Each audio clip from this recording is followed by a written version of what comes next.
आणि एक महत्त्वाची बातमी आहे. नवनीत राणा खासदार असताना रवी राणा कुठेही दिसत नव्हते. बच्चू कडू यांनी आता रवी राणा यांच्यावर पलटवार केला. नवनीत राणा आणि रवी राणा यांच्यातील अंतर्गत कलह आता समोर येतोय असं देखील बच्चू कडू यांनी म्हटलंय. रवी राणांनी तोंड सांभाळलं असतं तर नवनीत राणा जिंकल्या असत्या असा घणाघात देखील त्यांनी केला.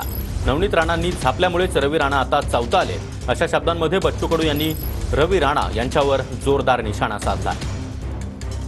काय सांगाल? तुमच्यावर आरोप होतोय की तुम्ही ज्या नाटक खातात तिथंच हे गद्दारी करता. आता मला एकंदरीत विनोदी पत्रकार परिषद तोच ते आरोप तशाच पद्धतीनं काही झालं का?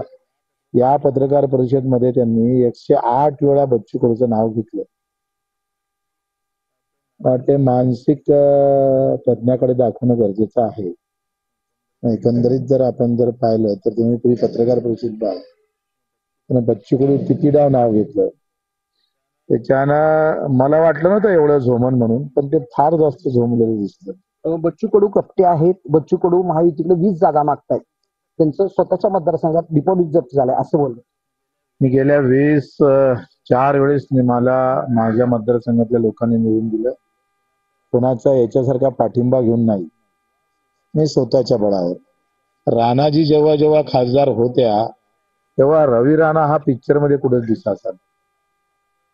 हा अंतर्गत कलहामुळं मला वाटते हे सिटी मुद्दामून करतो. मी मागेही सांगितलं होतं का आमचा काही वाद नाही, फक्त तोंड सांभाळलं तर असतं राणानं तरी नवनीतजी निवडून आल्या असत्या.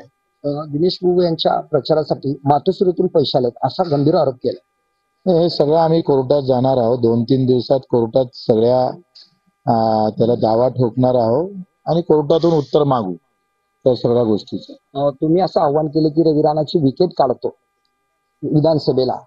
ते म्हणतात की आम्ही जिंकलो काय हारलो काय आम्हाला काही फरक पडत नाही. आम्ही विकेट काढतो असं कधीच म्हटलं नाही. दिनकर थोरात, TV9 मराठी, कराड.